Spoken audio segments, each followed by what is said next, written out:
bitch, he's literally calling you baby girl. Like, be fucking for real. Hey guys, welcome back to my channel. Today I'm going to be going over all the books I read in July.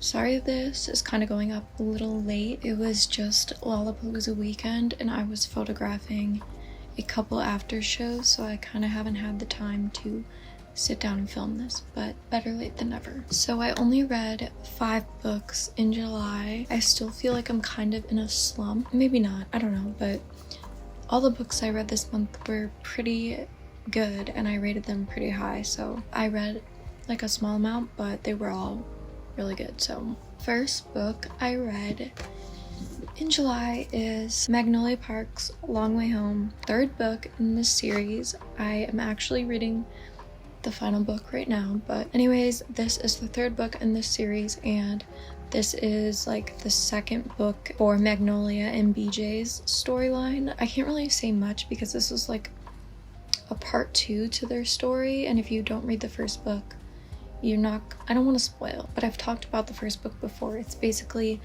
about a girl named Magnolia Parks and BJ, a group of rich British friends, and a relationship between Magnolia and BJ. They have a past and relationship is kind of toxic, and the first book leaves off on kind of like a really big moment and you're kind of like confused as to where it's gonna go from there. And there's a lot of like things you find out in this book that kind of gives you closure on the first book, because you're kind of just like, why are they such back and forth and still like putting up with each other? So you kind of get some closure after reading this book. You find out a lot about their past and why they're still so drawn towards each other. Similar to the first book, a lot of back and forth, a lot of drama. I'm really enjoying this series. It's not your typical romance. It's very drama filled, pretty toxic, but I would recommend. So I gave this 4 stars. Yeah, I can't really say much about this, but next book is The Bodyguard by Catherine Center.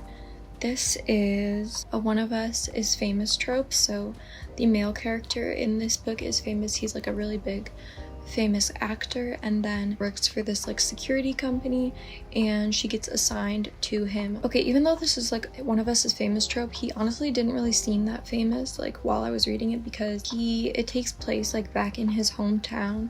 Basically his mother is sick, so he has to go spend time with her and stuff like that. He kind of leaves his famous lifestyle, like he separates his famous lifestyle from his family. He doesn't really like to speak about it with them and stuff like that, so he doesn't want his mother and his family to know that he needs a bodyguard because they're all going through a stressful time with the mom being sick.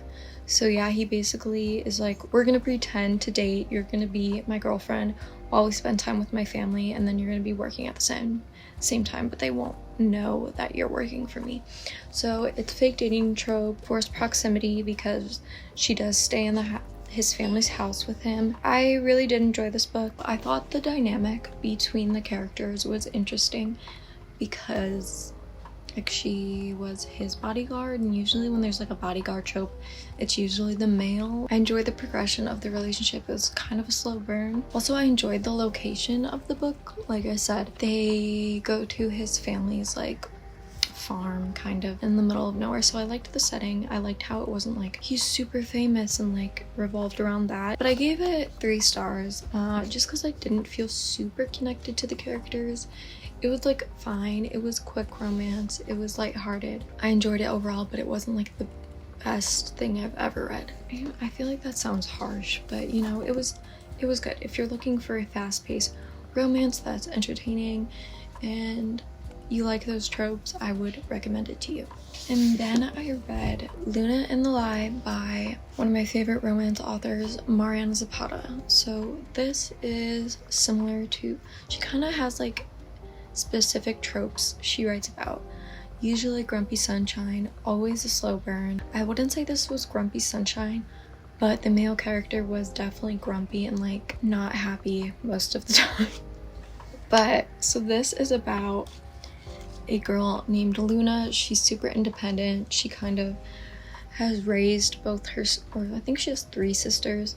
She's raised them all. She kind of is on her own, and she works at this mechanic shop, which is kind of unheard of, I guess. Like, she's really like the only female that works in the shop, so she's kind of like a black sheep in that way, but she's really close with the owner. So she technically has like 2 bosses. So the owner she's super close with, and now the shop is also owned, like partnered with this guy named Luca, and he goes by Mr. Ripley. Anyways, he's kind of older, not like really old, but there is an age gap in this book. I believe it was like a 10-year age gap, I want to say, maybe like 12 years. So if you're not into that, this is not the book for you. But so some of the tropes are age gap, workplace romance, slow burn. They like connect because of their like trauma. I really enjoyed this book. I quite literally enjoy anything she writes. Her books are always so hefty and like slow burn, which is not for everyone, because like they truly are slow burn, like slow burn, which I like. Quite literally, this is like how much of the book where they're actually like fully on the same page and like together. There is kind of like I wouldn't say miscommunication trope, but like the girl in this book is like completely oblivious that he likes her. And like, don't get me wrong, he isn't very like vocal about how he feels about her. He doesn't explicitly say like, I like you, like I'm into you, until like, well, quite literally like this far in. But it's like obvious, like obviously reading it, you're like, okay, he clearly likes her, because it's basically kind of like I hate everyone in the world but you trope. He forms a soft spot for her, which like I love that trope. So I'm sure some people would read this and be like, literally, what's the point of this? Why is it so long? A lot of people think that romance books shouldn't be more than like 300 pages, but she just does it right. I don't know, she can't do wrong in my eyes. I literally always love the men she writes about. I don't know. You shut up! I'm so fucking scared right now, you shut up! I don't know why, but I just do. And I gave this 4 stars. One thing that cringed me out is that like he suddenly out of nowhere started calling her baby girl. Like the first time it happened, I'm like, okay, like cute, okay. And then he kept doing it and I'm just like, you're gonna have to stop that right now, because I was starting to get the ick. And then like she's like, oh my god, he doesn't like me, like how could he like me like that? But like, bitch, he's literally calling you baby girl. Like, be fucking for real. So yeah, it kind of got annoying like towards the end, because she still was like in denial that he liked her, but I liked it. What can I say? Then we have The Love Wager by Lynn Painter. This is the first book I've ever read by this author. She is really well known for her Better Than the Movies, which is like a YA romance. This is one of her adult romance books. This is about Haley and Jack. They meet one night at a wedding. She's a bartender. They have a one-night stand and they think that's gonna be the end of it, but then the next day she sees him on a dating app and she's a little confused. She decides to message him because they never exchanged numbers, and they both are like, damn, we really actually are trying to find love on this dating app. So they come up with this deal where basically whoever finds love first wins something, and they both have like stuff they're gonna like give to each other, whoever wins. Like he has a bunch of points on his like American Express card, so he like, oh, I'll use my points to pay for a trip for you to go wherever you want. Hell yeah, man. Congratulations, dude. That's amazing. And then I think she has like a signed baseball from the World Series, the Cubs World Series, that she's gonna give to him if he wins. So they come up with this deal, whoever finds love first, and they just continue to talk, and they kind of like start going on dates at the same places as each other, like going on blind dates and stuff like that. Slowly but surely they form a relationship. Obviously he falls first, that trope, and it's obviously a friends to lovers as well. I literally love this book. I rated it 5 stars. I have no complaints, literally none. It was just so good. I like could not put it down. The chemistry and banter was unmatched. It was so good that I bought her other book, Better Than the Movies. Highly, highly recommend. The last book I read in July was Fourth Wing by Rebecca Yarros. I'm sure you've heard everyone talk about this. I normally don't read fantasy, so I was kind of skeptical getting into this, but I heard some people say it reminded them of Divergent based on the subplot of romance, and I completely agree. Also, like, this is about a war college where people are trained to ride dragons and like fight. The dragons choose their riders, and it follows this girl named Violet, and her mom is actually the commanding general for this college, I guess. So her mom kind of forces her to become a rider. Yeah, everyone kind of looks down upon her because she's kind of small and weak. I don't know why I thought this book was YA. It's not YA. I'll get into that in a minute. She doesn't really have a good relationship with her mother, and everyone is assigned to a wing, and she's assigned to the 4th wing, and all the wings, basically everyone in each wing has to learn how to fight before they are chosen by the dragons. That's the part that kind of reminded me of Divergent. I don't know if you guys have read that or watched the movies, but the what are they called? Allegiant? Not Allegiant, what am I saying? Oh my god, it's gonna fucking piss me off. What are you doing? Hmm? What are you doing? Nothing. Me? Just hanging around. Dauntless. Jesus Christ. She becomes dauntless in that book, and she basically has to learn how to fight.